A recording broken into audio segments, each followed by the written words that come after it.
साल 2024 में शारदीय नवरात्रि की शुरुआत 3 अक्टूबर से हो रही है। नवरात्रि में मां दुर्गा के 9 स्वरूपों का विधि विधान से पूजा की जाती है। साल भर में कुल 4 नवरात्रि आती है, जिसमें चैत्र, शारदीय नवरात्रि और का ज्यादा महत्व होता है। नवरात्रि में माता की पूजा अर्चना करने से देवी दुर्गा की खास कृपा प्राप्त होती है।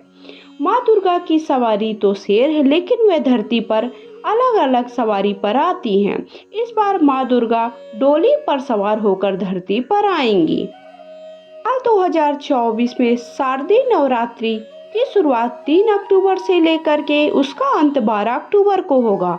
नवरात्रि के पहले दिन कलश स्थापना की जाती है, जिसे घट स्थापना भी कहा जाता है। इन 9 दिनों में माँ दुर्गा के 9 स्वरूपों की अलग अलग झांकियां भी निकाली जाती हैं।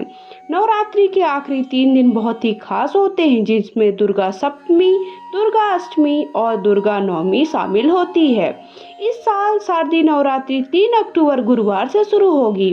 अश्विन मास की प्रतिपदा तिथि 3 अक्टूबर मंगलवार की अर्धरात्रि 12:18 पर होगी और तिथि का समापन 4 अक्टूबर को रात 2:58 पर होगा। तो ऐसे में आपको कलश की स्थापना 3 अक्टूबर को, घट स्थापना का शुभ मुहूर्त सुबह 6:15 से लेकर 7:22 पर होगा। घट स्थापना के लिए कुल 1 घंटे 6 मिनट का समय मिलेगा। इसके अलावा घट स्थापना अभिजीत मुहूर्त होता है, उस पर भी आप कर सकते हैं। वो समय है सुबह 11:46 से लेकर के दोपहर 12:33, जिसके लिए कुल 47 मिनट का समय मिलेगा। 3 अक्टूबर पहले दिन गुरुवार को मां शैलपुत्री का पूजन किया जाता है। 4 अक्टूबर को ब्रह्मचारिणी, 5 अक्टूबर शनिवार मां चंद्रघंटा, रविवार 6 अक्टूबर के दिन मां कुष्मांडा जो माता का चौथा स्वरूप है। 7 अक्टूबर सोमवार को स्कंद माता, 8 अक्टूबर मंगलवार कात्यायनी, अगले दिन 9 अक्टूबर बुधवार कालरात्रि जो 7वां दिन है। 10 अक्टूबर गुरुवार महागौरी, 8वां दिन। 10 अक्टूबर गुरुवार को जब हम महागौरी का पूजन करेंगे तो उस दिन अष्टमी रहेगी। तो अष्टमी जो दुर्गा अष्टमी का व्रत रखते हैं वो अष्टमी के दिन व्रत रखेंगे। अगला शुक्रवार के दिन 11 अक्टूबर महानवमी, 12 अक्टूबर शनिवार को माँ दुर्गा प्रतिमा का विसर्जन किया जाता है, जिस दिन दशहरा भी मनाया जाता है।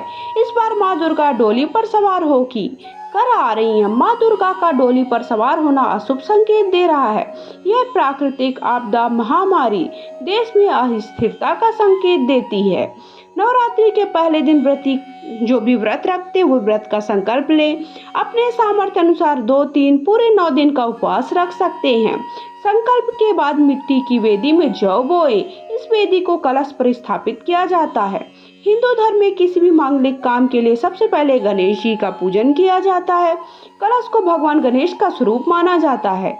इस परंपरा का निर्वाह करें। कलश को गंगा जल से साफ की जाए। जहाँ पर भी जगह पर आप रखें वहाँ पर साफ कर लें। इस बात का ध्यान रखें, अगर आप 9 दिन माता का स्थापना कर रहे हैं तो एक सही साफ सुथरी जगह सुनिश्चित कर लें। देवी देवताओं का आह्वान करें। कलश में 7 तरह के अनाज, कुछ सिक्के, मिट्टी भी डालकर कलश को 5 तरह के पत्तों से सजाएं। कलश पर कुल देवी को स्थापित करें। दुर्गा सप्तशती का पाठ कर अखंड ज्योत अवश्य जलाएं। उसके बाद अंत में माता की आरती करके प्रसाद वितरित करें। जय अम्बे मैया की जय हो दुर्गा माता की जय हो दुर्गा माता।